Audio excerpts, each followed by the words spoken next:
Schizophrenia is categorized into different types, each with unique characteristics that distinguish one subtype from another. The first subtype of schizophrenia that we're going to discuss is simple schizophrenia. This type of schizophrenia typically begins during adolescence.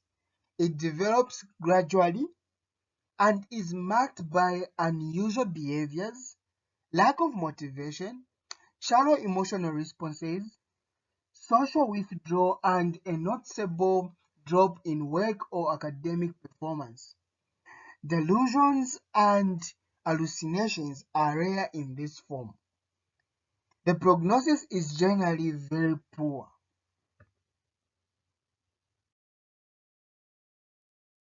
The second subtype is known as the epiphanic schizophrenia. So this form of schizophrenia typically begins in adolescence or early adulthood, often between the teenage years and early 20s. Patients may display immature or silly behaviors resembling childishness. Emotional symptoms like a flat affect, which is a limited emotional expression, and incongruent emotions are common, along with significant thought disorder.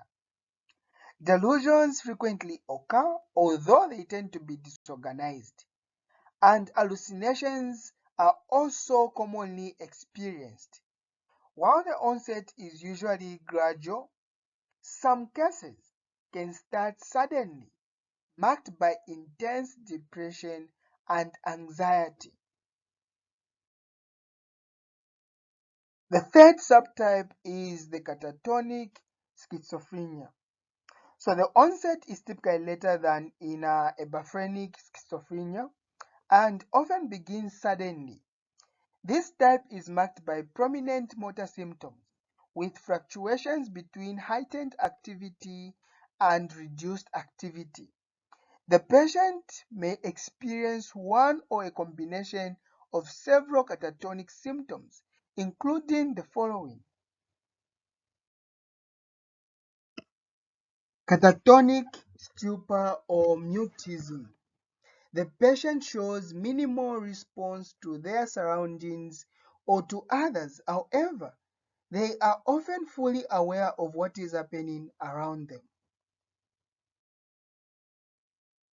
Apart from catatonic stupor, catatonic symptoms can manifest in various ways. In catatonic negativism, the patient actively resists any physical attempts to move or direct them.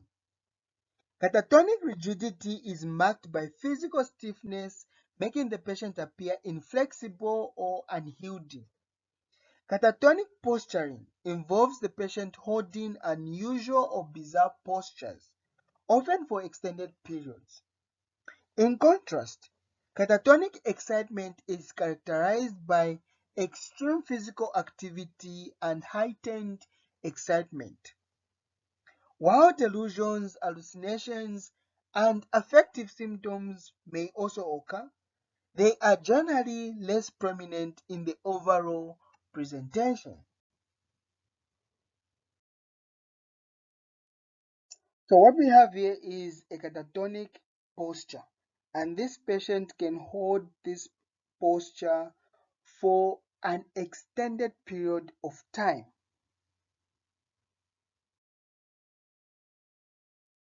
Another subtype is paranoid schizophrenia. This form of schizophrenia typically develops later than other types, often appearing in a person's 30s or 40s. It is the most stable and common subtype of schizophrenia, characterized by predominant paranoid delusions. Individuals with paranoid schizophrenia may present as uncooperative and challenging to interact with, sometimes showing aggression, anger, or intense fear. Unlike other forms, thought disorders and emotional changes are usually subtle. Auditory hallucinations are frequently experienced, while the person's personality remains relatively well integrated. Residual schizophrenia is another subtype. This occurs after many years and multiple episodes. The active symptoms of schizophrenia may diminish, leading the patient to exhibit signs of the residual phase, such as dullness, social withdrawal, flat or inappropriate affect, eccentric behavior, loosening of association, illogical thinking, and a lack of interest, will, or imagination. Undifferentiated schizophrenia is another subtype which is used when a person displays clear symptoms of schizophrenia, such as delusions, hallucinations, disorganized speech, or behavior, but does not fit neatly into the categories of paranoid, catatonic, or disorganized schizophrenia. It is essentially a catch-all diagnosis for cases that do not match other types specifically. For example, a psychiatrist evaluates a 19-year-old man after he explains to his friend of hearing voices that ask him questions and talk to him. When asked what the voices talk to him about, he is not sure, but he knows that the voices are coming from outside and are not heard by others. He also presents with loose associations and frequent derailment. So, these symptoms are varied and do not match any other specific subtype of schizophrenia. Therefore, it might be diagnosed with undifferentiated schizophrenia. This diagnosis allows clinicians to acknowledge its symptoms without forcing a fit into the specific subtypes of schizophrenia. Okay, so meaning this patient has hallucinations, okay, but those hallucinations are not focused. He has disorganized thinking, okay, he has delusions, he has social withdrawal, and also there is flat affect. So all these, they are meeting the criteria for schizophrenia, but they do not meet the criteria for any of the subtypes that we've discussed.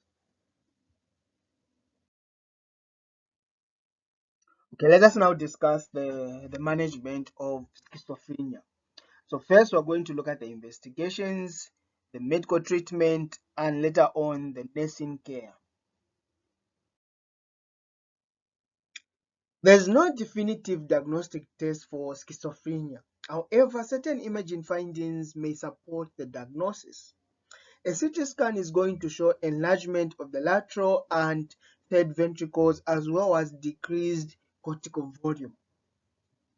Then a magnetic resonance imaging is going to show enlarged cerebral ventricles. Continuing with diagnostic considerations, several thought-related phenomena may be present. These include thought withdrawal, where individuals believe their thoughts are being removed from their mind, and thought insertion, a belief that foreign thoughts are being placed into their mind. Thought broadcasting involves the perception that one's thoughts are accessible to others, while echoing thoughts refers to experience of hearing one's thoughts spoken aloud. Additionally, individuals may hear hallucinatory voices that discuss their thoughts and actions in third person or provide a running commentary. Perceiving feelings may also be present, where individuals feel that their thoughts and behaviors are controlled or influenced by external forces. Let's now discuss the medical management. The primary goals of treatment are to reduce the severity of psychotic symptoms, prevent the recurrence of symptomatic episodes and associated decline in functioning, and offer support to enable the highest possible level of functioning. Okay, let's look at some of the drugs. So tranquilizers such as chlorpromazine, also known as Lagactil, can be administered as tablets or injections at doses of 50 to 100 milligrams 3 times daily. These medications work by depressing the cerebral cortex and hypothalamus, effectively blocking neurotransmission. Common side effects include hypertension, tachycardia, dry mouth, nausea, vomiting, anorexia, urinary retention, and in some cases, impotence. Apart from chlorpromazine, trifluoperazine, also known as stelazine, is typically prescribed at a dose of 5 milligrams twice daily. Possible side effects include headache, risk of cardiac arrest, jaundice, and dry mouth, among others. Thyroxine is prescribed at a dose of 25 to 100 milligrams every 8 hours until the desired response is achieved. Common side effects may include dry skin, nausea, vomiting, and constipation. Long-acting drugs like fluphenazine and haloperidol are often prescribed. Fluphenazine, typically administered as 25 milligrams per month, may cause side effects such as jaundice, weight gain, and tachycardia. Haloperidol, usually prescribed at a dosage of 5 to 10 milligrams taken 3 times daily, can lead to side effects including erectile dysfunction, agitation, insomnia, and weight gain. Hospitalization is necessary for both initial episodes of schizophrenia and acute relapses, and various neuroleptics may be used in treatment. A brief period of observation without medication can be beneficial, although some acutely disturbed patients may require immediate intervention. For acutely disturbed patients, the sedative effects of chlorpromazine can be beneficial. Alternatively, a moderate dose of a high-potency antipsychotic combined with benzodiazepines treatment, such as diazepam 5 to 20 milligrams, may be used. While oral medication is typically administered at this stage, occasional intramuscular doses may be required for patients displaying severe agitation who are unwilling to take oral treatment. After the first few days, medication is maintained at a constant daily dose for several weeks, with a gradual adjustment to twice daily dosing or a single dose at night. Antiparkinsonian drugs, such as Arten, are prescribed if side effects become troublesome, though they do not need to be given routinely. Electroconvulsive therapy (ECT) is mainly indicated for catatonic stupor and severe depressive symptoms. It is also considered for patients whose symptoms have not adequately responded to antipsychotic drug therapy. In psychotherapy, it is essential to maintain regular communication with the client and to listen sympathetically to their concerns. The therapist should encourage the client by reassuring them that they will improve and eventually be discharged from the hospital. Emphasizing the importance of medication compliance is crucial, as is recommending follow-up appointments at monthly intervals. Additionally, the client should be warned against consuming alcohol while undergoing drug therapy. Family therapy involves encouraging family members to visit the client and educating them on the fundamental principles of mental health. It is important to foster an environment where the family can honestly accept the client back into the family without fear or conditions. Assisting the family in understanding the significance of their support for the client's future adjustment is crucial. Additionally, discussing the illness with the family covering its causes, signs, symptoms, and prognosis can help them gain a comprehensive understanding of the client's situation. Nursing care and rehabilitation aims to prevent the client from becoming helpless and bedridden while promoting independence in activities of daily living. The goal is to restore the client to their maximum mental and physical health, preparing them for a successful transition out of hospitalization. To create a safe and supportive environment, it is essential to ensure adequate staffing levels to effectively manage any outbreaks of violence.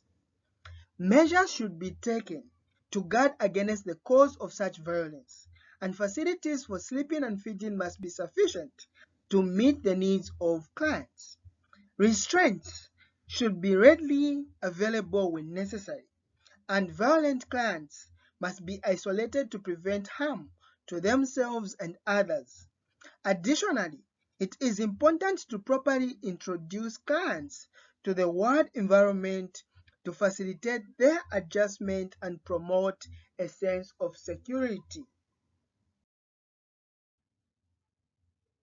Effective communication is essential in establishing a positive rapport with patients. By fostering a sense of trust, healthcare providers can encourage patients to openly share their concerns with the staff in the unit. This supportive environment not only enhances patient satisfaction but also promotes better health outcomes.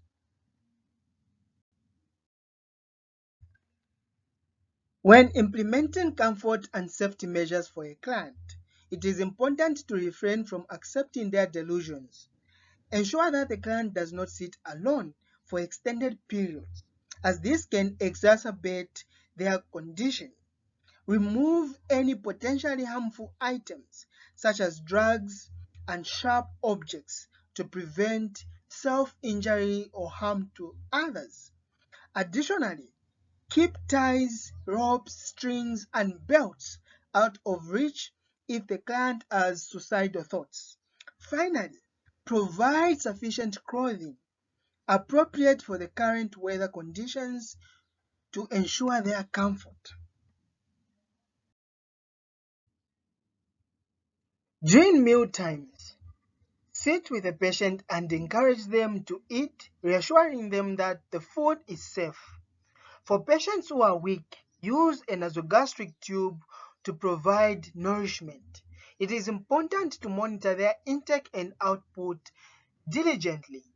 Additionally, encourage family members to bring the patient's favorite foods to enhance their dining experience.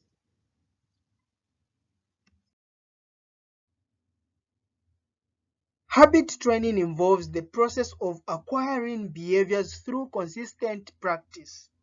It is essential to assist clients in establishing positive habits related to feeding, washing hands before and after meals, using the toilet, and other daily activities. Observations should include monitoring vital signs to identify any abnormalities, assessing the effects of medications, and noting any changes in personal habits, whether they show improvement or deterioration. Additionally, it is important to observe bowel and bladder activities, as well as the severity of any delusions and hallucinations. Occupational therapy involves assessing a client's current skills and teaching them crafts that align with their abilities, such as gardening. Additionally, therapists provide games for diversional therapy like chess to enhance cognitive and social skills.